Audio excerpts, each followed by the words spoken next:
하나는 산 소망이고요. 또 하나는 죽은 소망입니다.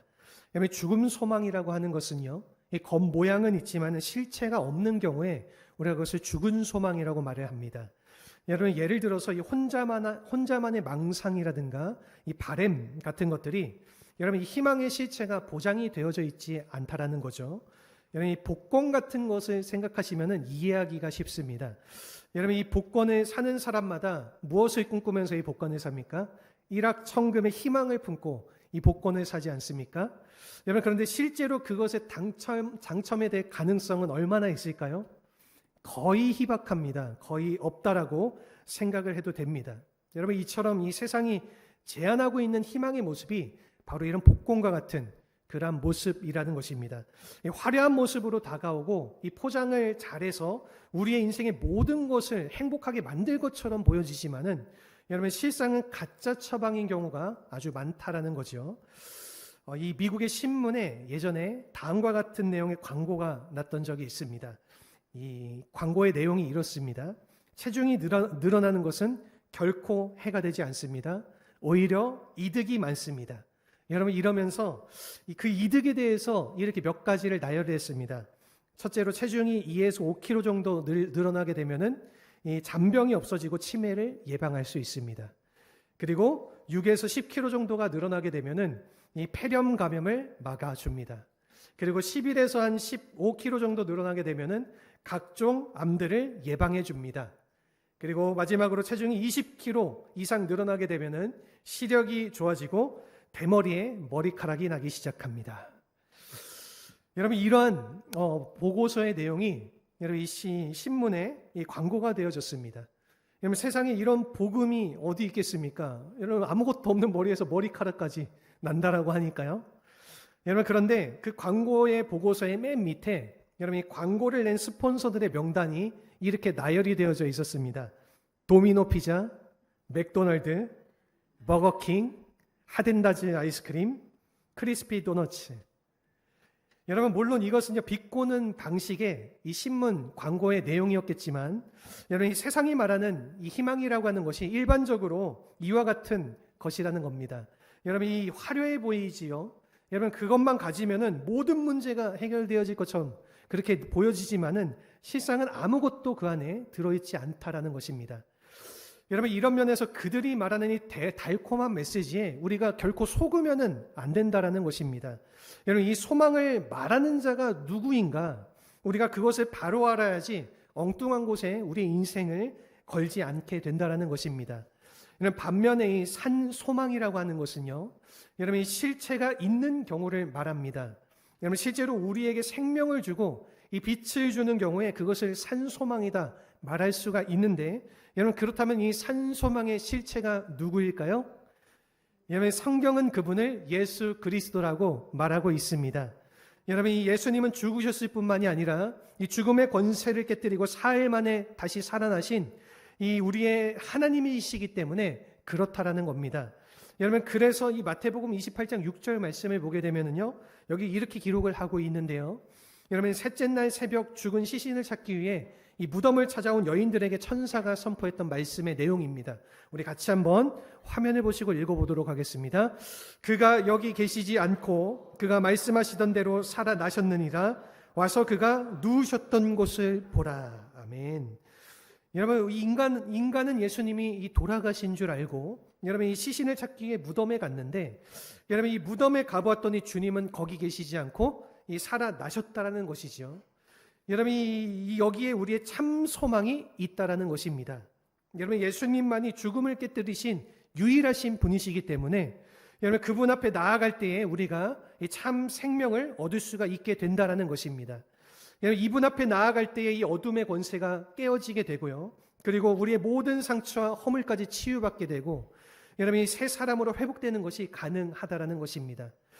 여러분, 그러므로 우리가 어떠한 깨어진 인생이라고 할지라도, 우리가 상한 인생이라고 할지라도 우리의 산 소망이신 이 주님께로 나아가기만 하면은 여러분, 다시 회복이 일어나고 새로운 삶을 살아가는 것이 가능해진다라는 것입니다. 여러분, 오늘 우리들 가운데 이러한 회복이 필요하지 않은 인생들이 있을까요? 저는 아무도 없다라고 생각합니다.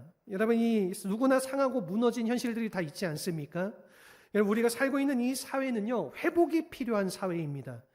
여러분, 이 깨어진 부분이 너무나도 많기 때문에 그렇죠. 여러분, 마약이라든가 동성애라든가 이 살인 사건들, 여러분 또 총기 사건들, 온갖 수많은 사건들이 벌어지는 이 사회 속에서 여러분 정말로 필요한 것이 무엇이겠습니까?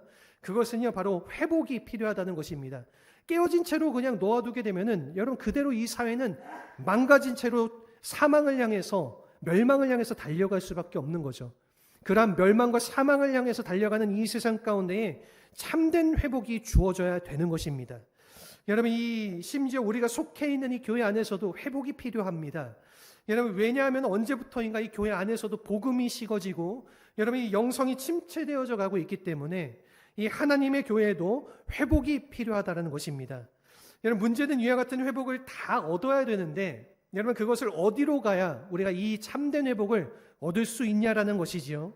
여러분, 이 아무리 회복을 열망하고 우리가 소원한다고 할지라도 이 바른 회복의 원천을 우리가 갖지 못한다라고 하면은 여러분 우리는 회복을 절대로 경험할 수가 없게 되는 것입니다. 여러분, 우리 인생의 모든 침체와 이 절망을 깨뜨리고 그리고 이 우리의 삶 속에 참된 회복에 이 소망을 줄 수 있는 분, 그분이 누구일까요? 그렇죠. 잘 알고 계시겠지만은 성경은 그분을 예수 그리스도라 우리에게 명확하게 소개하고 있는 것입니다. 제가 앞서 말씀드린 것처럼 그분은 유일하게 여러분이 사망 권세를 깨뜨리고 다시 살아나신, 살아있는 소망이 되신 하나님이시기 때문입니다. 여러분, 어떠한 개인이건 민족이건 이 공동체이건 그분에게로 돌아가기만 하면은 이 생기를 얻고 회복되어질 수가 있는 것입니다. 우리 모두가 이러한 회복이 필요한데 이 참 소망이신 주님께로 돌아가서 우리가 회복을 누리려면은 무엇이 필요할까요? 또 우리가 그때 누리게 될 축복은 구체적으로 어떠한 것이 있을까요? 이 오늘 본문의 말씀을 보게 되면은요, 여러분 이 호세아서의 마지막 결론의 부분을 우리에게 말해주고 있습니다. 이 호세아서의 전반적으로 흐르고 있는 주제는요, 하나님의 언약입니다. 여러분, 그리고 이 언약의 밑바탕에는요, 하나님의 무조건적인 사랑이 담겨져 있는 것입니다. 여러분, 사실 이 하나님께서 이스라엘 백성들을 선택을 하신 것은요, 여러분 그들이 잘나고 강대한 국가이기 때문이 아니었습니다. 여러분, 그들은 애굽의 종살이를 하던 그러한 노예가 아니었습니까? 여러분, 근동 지역에서도 가장 미약하고 숫자적으로도 가장 작았던 민족이 여러분 이스라엘 민족들인데, 여러분 그러함에도 불구하고 하나님께서는 이 이스라엘을 마치 존귀한 신부와 같이 여기고 여러분 아내와 같이 그들을 맞이해 주셨습니다. 여러분, 그런데 그들이 이 하나님을 어떻게 했습니까? 여러분, 고멜과 같이 하나님을 저버리고 우상을 선택을 했다라는 것입니다. 여러분, 그렇다면 왜 마땅히 버려야 되고 그들이 심판을 받아야 되는 것인데 하나님은 그들을 왜 버리시지 않으셨습니까? 그들을 절대로 버리실 수가 없으셨던 겁니다. 무엇 때문입니까? 그들을 사랑하셨기 때문입니다. 여러분, 그래서 혹독한 심판에 대한 말씀을 반복해서 하셨지만은 여러분, 하나님의 본심은 어떻게 해서든지 그들을 건져주시고 싶어 하셨다라는 것입니다. 여러분, 그래서 오늘 본문의 1절 말씀을 보시면요, 이 하나님의 간절한 호소가 나오는데요, 그 호소의 내용은요, 여호와께로 돌아오라라는 것입니다. 여러분, 왜 호세아는 주님께로 돌아오라라고 지금 호소를 하고 있는 것입니까? 오늘 1절의 하반부에서 이것을 잘 설명하고 있는데, 여러분, 내가 불의로 말미암아 엎드려졌기 때문이다, 그렇게 말하고 있습니다. 여기서 이 엎드려졌다라는 말은요, 넘어졌다, 망했다라는 그런 의미를 가지고 있습니다. 이것은요, 그들의 상태가 마치 죽은 자와 같다라는 것입니다. 얘는 겉모양은 아무리 화려하고 활발하게 보여지고 그들이 움직이니까 살았다라고 말할 수 있을런지는 모르겠지만요, 실상은 죽은 자들과 같은 모습이 바로 이스라엘의 모습이었다라는 것입니다. 왜냐하면은 그들이 하나님과 단절이 되어졌기 때문입니다. 여러분, 여기에 우리가 기억해야 될 아주 중요한 진리가 한 가지 있습니다. 그것은요, 어떠한 개인이건 이 하나님과 단절되어지면은요, 그것은 죽은 상태가 되어지는 것입니다. 여러분, 어떠한 단체나 민족이든지 이 하나님과 단절이 되어지면은요, 죽은 민족이 될 수밖에 없는 것입니다.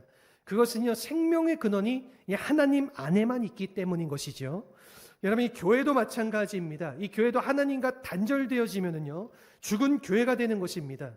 여러분, 그래서 우리가 요한계시록 3장에 보시면요, 이 사대교회가 나오는데, 여러분, 이 사대교회를 향한 하나님의 책망의 말씀이 무엇입니까? 그것은 너가 살았다라는 이름을 가졌으나 실상은 죽은 자와 같다. 그 교회를 향하여서 하나님께서 그렇게 말씀을 하셨습니다. 여러분, 이 겉모양은 멀쩡한데 그 속을 들여다보니까 여러분, 하나님이 계시지 않았다라는 것입니다. 여러분, 하나님이 기뻐하시지 않는 걸로 그 속이 가득 채워져 있었다라는 것이죠. 여러분, 이와 같이 정말 하나님을 떠나갔기 때문에 이 죽은 자들, 그 소망이 없어서 무너진 자들을 향해서 너희들이 살 길이 무엇이라고 하나님께서 오늘 말씀을 하고 있습니까? 그것은요, 주님께로 돌아오라라는 것입니다. 여러분, 우리가 주님께로 돌아가기만 하면은 주님께서 우리에게 새로운 축복을 주실 수가 있는 것입니다. 여러분, 그분은 우리의 산 소망이기 때문에 그렇게 하실 수가 있는 것이죠. 2절에서 3절을 보시면은요, 이 주님께로 돌아갈 수 있는 방법에 대해서 우리에게 소개하고 있는데, 여러분, 여기서 나오는 방법은요, 이 우리의 입술로 그분의 이 고백하는 고백을 한다. 여러분, 그렇게 말을 하고 있습니다. 그래서 영어 성경을 보면은요, 이 부분을 너희의 자백을 가져오라, 그렇게 번역을 하고 있는데요. 여러분, 그래서 오늘 성경은요, 입술의 열매를 주께 드린다, 이렇게 표현을 하고 있는 것입니다. 여러분, 우리가 주님께로 돌아가는 첫 번째는요, 이처럼 우리의 입술로 자백하는 것입니다. 우리의 입술을 주님께로 되돌리는 것입니다. 여러분, 이것만으로는 사실 충분하지 않고요, 우리가 3절을 이어서 보게 되면은요, 우리가 주께로 돌아가는 두 번째 방법은 무엇이냐면은요, 우리가 그동안 앗수르를 의지했는데 더 이상 그들을 의지하지 않고, 그리고 손으로 만든 우상신 그들을 경배를 했는데 이제는 더 이상 우상에게 절을 하지 않겠다라는 그런 말을 하고 있는 것입니다. 여러분, 쉽게 표현하면은 이 세상을 향했던 나의 마음, 이 금송아지를 숭배했었던 나의 마음을 돌이켜서 이 주님께로 나아가라는 것입니다. 여러분, 우리는 이것을요, 회개라고 부릅니다. 여러분, 이 회개라는 것은요, 우리의 모든 삶의 방향을 바꾸는 겁니다. 누구에게로 바꾸는 것일까요? 세상을 향해 있던 우리의 모든 삶의 마음, 그리고 나의 모든 방향을 주님께로 되돌리는 것, 주님께로 나의 모든 삶의 결정을 맡기고 그분께로 나의 모든 삶의 방향을 되돌리는 것, 우리는 이것을 회개라고 말하는 것입니다. 여러분, 이와 같이 이스라엘 백성들이 주님께로 돌아오게 되면은 하나님께서 어떠한 축복을 그들에게 주실까요? 오늘 이 본문의 5절에서 이후의 말씀을 통하여서 하나님께서 우리에게 부어주신 이 세 가지 축복의 내용을 우리가 함께 나눠보고자 합니다. 우선 첫 번째입니다. 첫 번째는요, 이 관계성의 회복을 누리게 된다라는 것입니다. 여러분, 오늘 본문의 이 4절의 말씀인데 하나님과 깨어진 관계가 회복되어지는 것을 말하는 것이죠. 우리 4절 말씀 우리 같이 한번 한 목소리로 읽어보도록 하겠습니다. 내가 그들의 반역을 고치고 기쁘게 그들을 사랑하리니 나의 진노가 그에게서 떠나갔음이니라. 아멘. 여러분, 여기서 이 반역이라는 말은요, 대적하는 마음을 말하는 것입니다. 여러분, 이 개역 한글에서는 이것을 패역이라고 그렇게 번역을 했는데요. 여러분, 하나님께 대드는 이 사악한 반항심을 말하는 것입니다. 여러분, 사실 이것이 이 하나님과 우리의 사이를 가로막는 이 장벽이 되었습니다. 여러분, 이 하나님 앞에 반역하고 패역하는 마음을 가지고 있는데, 여러분, 어떻게 하나님께서 우리에게 다가오실 수가 있겠습니까? 여러분, 그런데 하나님께서 먼저 너희의 그 패역한 마음, 너희의 반역하는 마음을 치유해 주시겠다. 그 악한 마음, 너희들의 그 상한 마음을 먼저 고쳐주시겠다. 그렇게 우리에게 말씀을 하고 있는 것입니다. 여러분, 이것을 치유하게 되면은 그 다음의 단계는 무엇이겠습니까? 그것은 기쁘게 그들을 사랑하게 될 것이다. 그렇게 우리에게 말씀하고 있습니다. 여러분, 하나님의 사랑은요, 언제나 변함없이 그 자리에서 흘러가고 있습니다. 여러분, 항상 거기에서 하나님의 사랑은 영원토록 흐르고 있는 겁니다. 여러분, 그런데 그들의 죄악 때문에 그 사랑이 막혀지게 되었다라는 것입니다. 여러분, 그런데 그 죄악을 우리가 처리하고 나면은 다시 그 하나님의 사랑이 흘러가게 될까요? 안 흘러가게 될까요? 다시 흘러가게 된다라는 것입니다. 여러분, 우리의 심령 가운데에 이 하나님의 사랑이 임하고, 그리고 이 사랑을 누리면서 살아간다라는 것, 그것이 얼마나 큰 축복인지 아십니까? 여러분, 사실 우리의 인생의 모든 문제는 이 사랑의 결핍에서 온다고 말할 수가 있습니다. 여러분, 이 자녀들이 빗나가는 것, 이 사랑의 결핍 때문입니다. 여러분, 자존심이 상실되고 우리가 쉽게 상처받는 것, 모두 사랑의 결핍에서 비롯되는 것입니다. 여러분, 이런 의미에서 이 다른 모든 것을 우리가 가져도요, 이 사랑이 없으면은 고아가 될 수밖에 없다라는 것입니다. 여러분 항상 고독하고 외롭고 이 버림받은 존재, 여러분 그렇게 살아가게 되는 것, 여러분 이것이 바로 사랑이 없는 인생의 현실이라는 것이지요. 여러분 실제로 오늘 본문의 이스라엘 백성이 바로 그런 모습처럼 살아왔던 것 같습니다. 그래서 우리가 오늘 본문에 읽었던 3절의 하반부를 보시게 되면은 여기서 이렇게 말씀하고 있습니다. 이는 고아가 주로 말미암아 긍휼을 얻음이니이다 할지니라. 여러분 이 말의 뜻은 뭐냐면요, 아버지 없는 자가 그때 비로소 참 사랑을 발견하게 된다라는 것입니다. 여러분 이러한 고백을 그들이 했다라는 것이죠. 여러분 그동안 이 이스라엘 백성들은요, 이 철없는 어린아이와 같이 이 아수르를 따라다녔습니다. 하나님을 쫓는 것이 아니라 하나님을 등지고 이 아수르라는 나라를 의지하고 그 아수르의 강력한 힘을 바라보면서 그들에게 그 힘을 간구하고 그 힘에 기대어서 살아갔던 것이 이스라엘의 모습이었다라는 것이죠. 여러분 그들이 이 이방신을 섬기면서 그렇게 살아왔는데, 여러분 그런데 어려운 일을 당할 때에 이 아수르가 이스라엘을 도와줬을까요? 도와주지 않았을까요? 이스라엘을 도와주지 않았다라는 것입니다. 여러분 이 아수르를 포함해서 모든 이 이방 땅의 신들은요, 여러분 이 압제하고 탈취하고 짓누르는 자들이었다라는 것입니다. 여러분 이같이 하나님을 떠난 가운데 그들이 이 압제당하고 짓눌렸던 이스라엘 백성들이 이 하나님께로 돌아와서 보니까 여러분 주님 안에 그토록 그들이 갈망하고 그들이 원했었던 참 사랑이 있었다라는 것입니다. 여러분 이것은 대단한 축복이 아닐 수가 없는 것이죠. 여러분 우리가 이 세상이라고 하는 것, 여러분 이 조건적인 사회 아닙니까? 이 조건에 따라서 움직이는 것, 이익에 따라서 움직이는 것이 여러분 이 세상의 모습 아니겠습니까? 여러분 우리에게 진정한 차원의 사랑을 이 세상은 결코 줄 수가 없다라는 것입니다. 여러분 세상을 믿고 따라다니게 되면은요, 언젠가는 반드시 이 상처를 받을 수밖에 없다라는 것입니다. 여러분 그러나 하나님은 다르신 줄로 믿습니다. 여러분 이 우리의 연약함을 아시고 우리의 모든 부족함을 아시고 여러분 우리를 꼭 챙기시는 그 하나님, 어떠한 상황 속에서도 우리의 손을 결코 놓지 않으시고 책임져 주시는 분이 바로 우리를 사랑하시는 하늘 아버지가 되시는 줄로 믿습니다.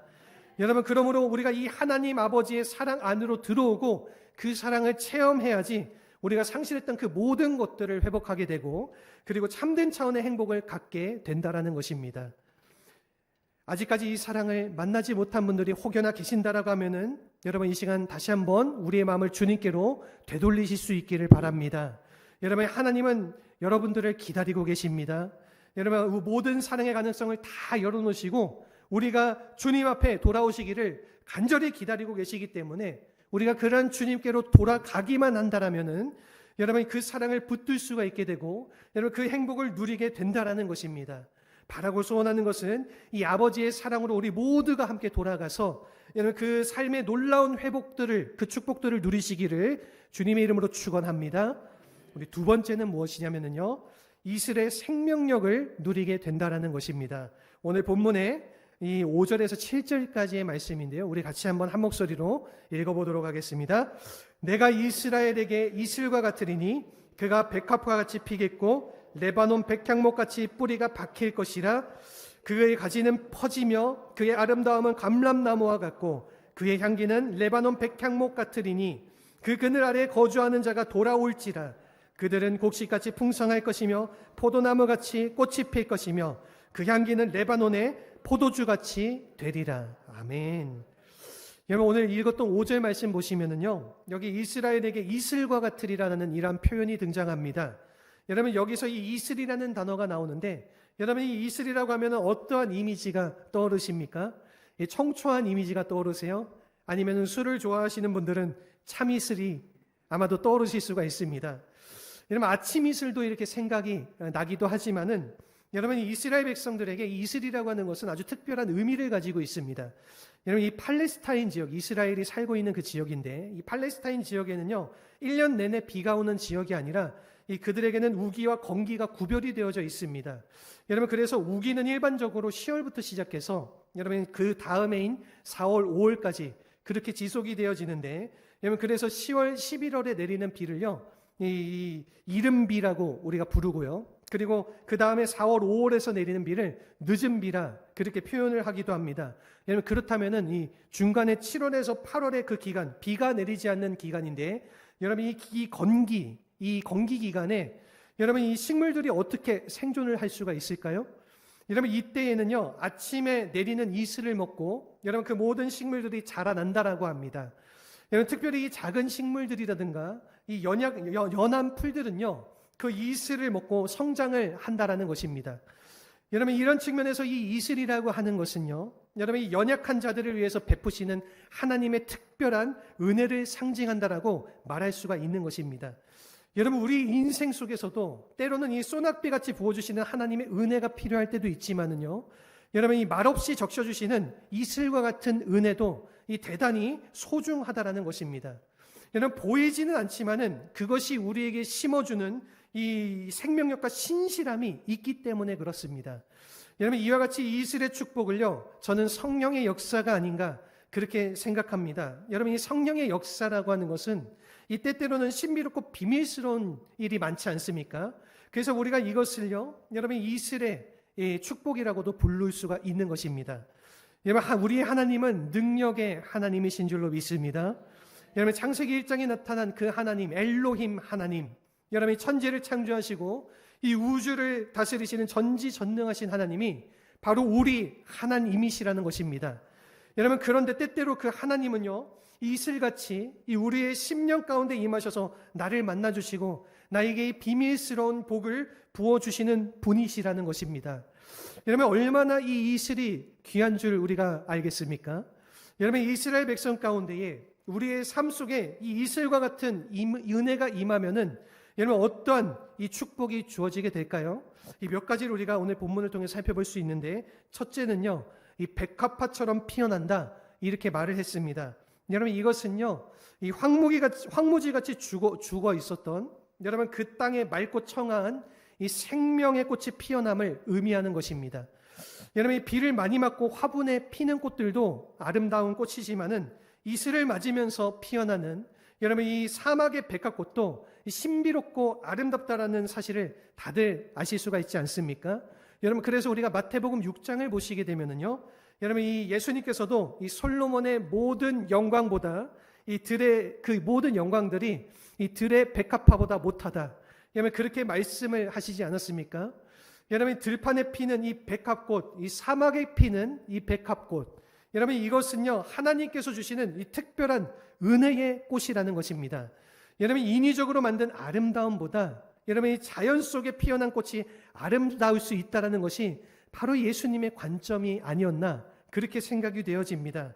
이 두 번째로는요 여러분 레바논의 백향목과 같이 뿌리에 박힐 것이다 그렇게 말했습니다. 여러분 백향목은요 이 소나무과에 속하는 나무를 말합니다.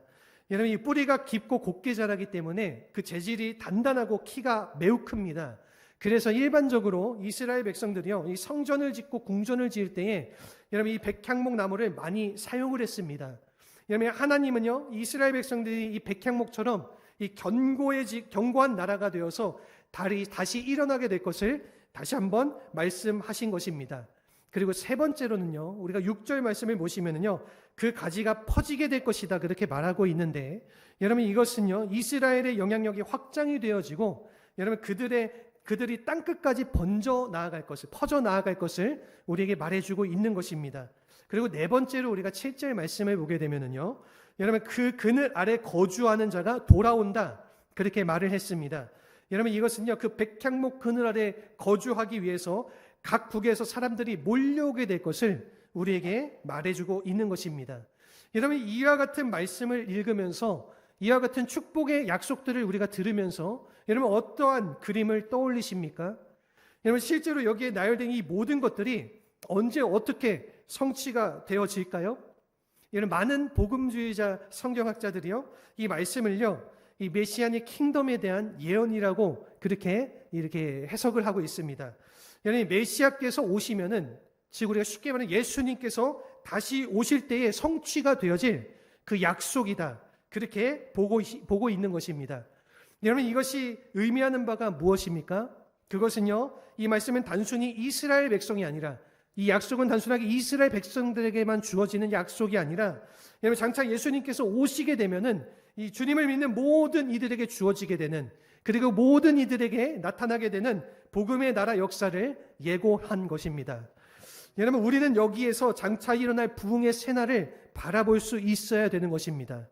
여러분, 이 복음의 꽃이 피어나고 이 사랑의 향기가 온 땅에 진동을 하고, 여러분 마치 이 길게 뻗어나가는 가지처럼 여러분 이 열방을 향한 하나님의 나라가 이루어지는 그 꿈을요, 그 비전을 우리 모두가 함께 바라볼 수 있어야 한다는 것입니다. 여러분, 그래서 온 열방이 주께로 돌아와서 춤추고 찬양하는 그날을 바라보면서 우리가 달려가야지 우리가 바른 사람으로서 쓰임을 받으며 살아갈 수 있게 되는 것입니다. 여러분, 이와 같이 찬란한 영광에 대한 회복이 오늘 본문에 이 주께로 돌아갔을 때에 이 하나님께서 주시는 그러한 축복인데, 여러분 이와 같은 모든 축복이 우리의 힘만으로 이루어지지 않는다라는 것입니다. 여러분, 어떻게 해야 될까요? 어떻게 할 때에 여러분 이 축복의 열매를 우리가 맺을 수가 있는 것일까요? 오늘 본문에서는 딱 한 가지를 우리에게 명확하게 얘기하고 있는 것입니다. 그것은 뭐냐면요, 우리가 주님께로 돌아오게 될 때에, 우리가 주님께로 돌아오게 되면은 여러분 이 주님이 우리에게 아침 이슬과 같은 그 성령을 부어주시고 우리의 속 심령에서부터 이 생명의 꽃이 피어나게 하시고 다시 이 복음의 영향력이 회복되게 하시고, 여러분 다시 한번 우리가 열방을 향해서 뻗어 나아갈 수 있도록 우리를 통하여서 참된 복음의 변화를 이루어가 주신다라는 것입니다. 여러분, 교회가 회복되는 길도 바로 여기에 있습니다.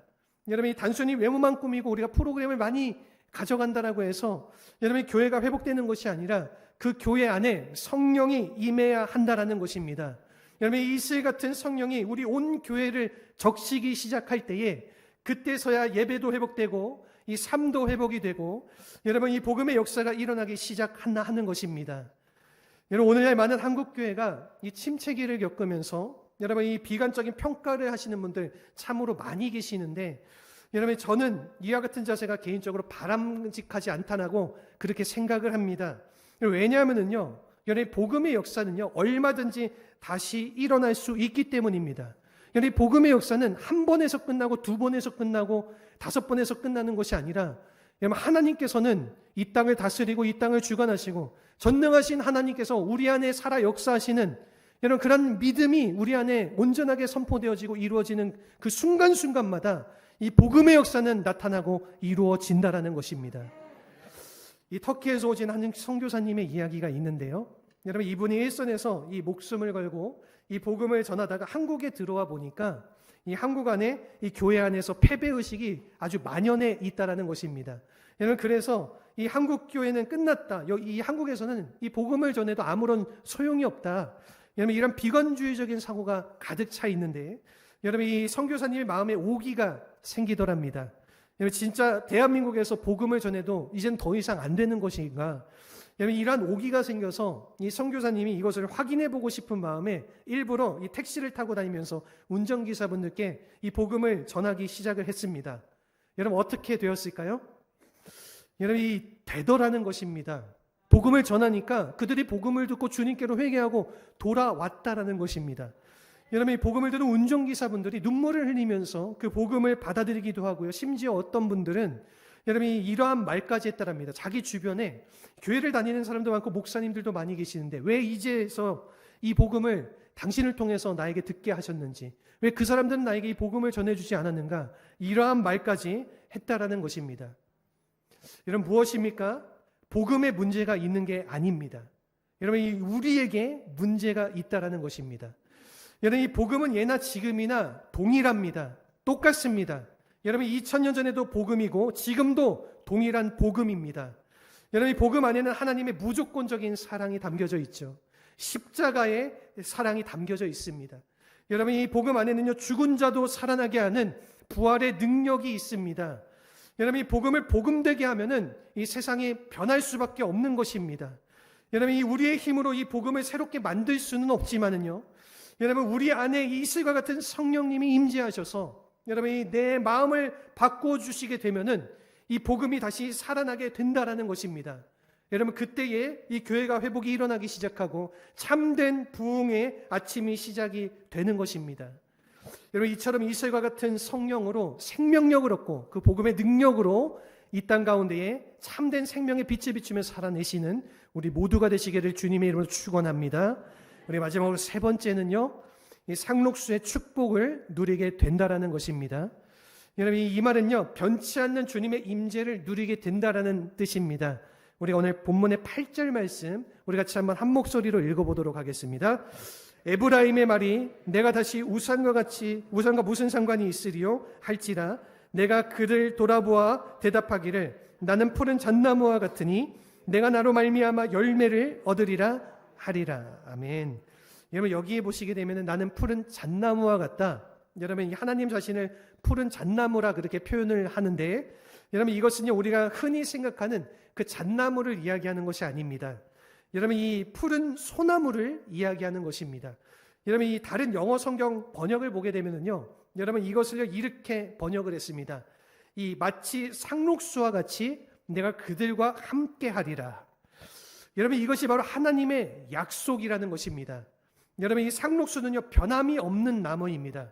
여러분 계절에 상관없이 항상 푸르고 그 자리에 서 있는 나무가 바로 이 상록수인데, 우리 하나님께서 바로 그러한 분이시라는 겁니다. 여러분 하나님은 변함이 없으시는 분이신 줄로 믿습니다. 여러분 이 봄, 여름, 가을, 겨울 계절이 바뀌어도 여러분 언제나 푸른 모습 그대로 언제나 그곳에 서 계시는 우리의 버팀목이 되어주시는 그분이 바로 우리의 하나님 아버지이십니다. 여러분 이 솔직히 우리 사람들은요 이 계절에 따라서 우리는 자주 변하지 않습니까? 여러분 인생의 봄날이 찾아왔을 때는 많은 사람들이 우리에게 찾아오지만은 인생의 겨울이 찾아오면은 이 떠나가는 것이 우리 사람들의 모습, 보편적인 우리 인간의 모습이 아니겠습니까? 여러분 그래서 우리가 섭섭해하고 이 상처를 많이 받을 때가 있는데, 여러분 우리 하나님은요 결코 그렇지 않으시다라는 것입니다. 여러분 왜냐하면 하나님은 우리의 상록수가 되시기 때문에, 여러분 우리가 잘났을 때에도 거기에 계시고 우리가 못났을 때에도 언제나 거기에 변함없이 계시는 분, 여러분 우리가 성공할 때도 그곳에 계시지만요 실패할 때에도 변함없이 그곳에 계시는 분, 여러분 이 상록수이신 하나님께서 여러분 그 하나님 안에 우리가 우리의 삶의 모든 거처를 두어야지 우리가 무슨 일을 당해도 흔들리지 않을 수가 있는 것입니다. 여러분 아무리 우리의 삶이 암담하게 변할지라도 그 하나님께로 돌아가서 그분을 붙잡게 되면은 그 하나님께서 우리에게 이 새 생명의 능력을 부어 주시는 것입니다. 우리가 한 가지 이야기를 나누고 마무리하고자 합니다. 한국의 암 권위자로 잘 알려지신 이 김의신 박사님의 이야기인데요. 여러분 이분은요 미국 휴스턴에 있는 이 M&D, 이 앤더슨 암센터라는 곳에 이 오랫동안 정교수로 일을 하셨던 분이십니다. 이분이 일하던 중에요 이 의학적으로 참 설명할 수 없는 경우를요 한 20번 이상을 보았다고 그렇게 간증을 하셨는데요. 예를 들면 이런 것입니다. 여러분 어떠한 환자를 이 병원에서 포기하고 더 이상 가능성이 없으니까 이 환자를 호스피스로 보냈습니다. 이 말은 뭡니까? 죽음을 준비하라는 뜻입니다. 여러분 그랬는데 여러분 이 환자가 돌아가시지 않는 겁니다. 한 달이 지나도, 두 달이 지나도, 세 달이 지나도 이분이 여전히 돌아가시지 않고 계속해서 살아내시니까, 여러분 이분이 사실은 난소암 4기 판정을 받으신 분인데, 여성 환자분이신데 혹시 검사가 잘못됐나 해가지고 여러분이 검사를 해보았더니 암은 그대로 있더랍니다. 여러분 그런데 암이 그대로 있기는 있는데 그 암이 활동을 안 하고 있다는 것입니다. 여러분 결국에는 이분이요 18년째 계속해서 살고 계시다라고 그렇게 간증을 하셨습니다. 여러분 그런데 이와 같은 기적을 경험하는 환자들에게는요 공통적인 점들이 한 가지가 있었는데, 여러분 그것이 뭐냐면요 그 환자들이 항상 하나님으로 가득 채워져 있었다라는 것입니다. 여러분 그의 모든 생각과 그 모든 마음과 또 그의 모든 시간들이요 다 하나님으로 가득 채워져 있었기 때문에 여러분 이 암을 생각할 틈이 없었다라는 것입니다. 여러분 암에 걸린 사람들이요 이 밤낮으로 암을 묵상하고 따지고 계산하고 여러분 그렇게 분석하게 되면은 어떻게 될까요? 여러분 이 암이 우리를 삼키게 되는 것입니다. 여러분 그런데 암을 내려놓고 하나님으로 가득 차게 됐더니 거기서 치유가 일어나고 생기가 회복되더라는 것입니다. 사랑하는 성도 여러분, 우리가 무슨 일을 당하든지 그 문제에 집중하면 안 되는 것입니다. 여러분, 문제에 집중하게 되면은 그 문제가 우리를 삼키게 되는 것입니다. 여러분, 그러나 우리가 하나님께 집중하고 그 하나님께 우리의 모든 것을 내어드리게 되면은 우리의 상록수 되시는 그 하나님이 생명의 능력을 부어주시고 새 소망의 아침을 열어주시게 되는 것입니다. 우리 사랑하는 모든 성도님들, 오늘 아침에 상처받으신 분들도 계실 수도 있고 답답한 가운데 계신 분들도 더러 계실지 모르겠습니다. 여러분, 현재 가정과 이 사회 어두운 상황 속에서 더 이상 소망이 없다, 그렇게 생각을 하시는 분들도 혹여나 계실지 모르겠습니다. 여러분, 그러나 아직 끝난 것이 아닙니다. 여러분, 결코 소망을 잃어버리시지 않으셨으면 좋겠습니다. 여러분, 오히려 우리의 진정한 소망이 되시는, 산 소망이 되시는 예수 그리스도께 나아가실 수 있기를 바랍니다. 여러분, 그 예수님께로 우리가 나아갈 때에 여러분, 그 예수님께서 우리의 살아있는 소망이 되어주시고, 여러분, 이 소망이 주님께서 온 세상을 다시 한번 이 복음의 빛으로 회복시켜 주실 줄로 믿습니다.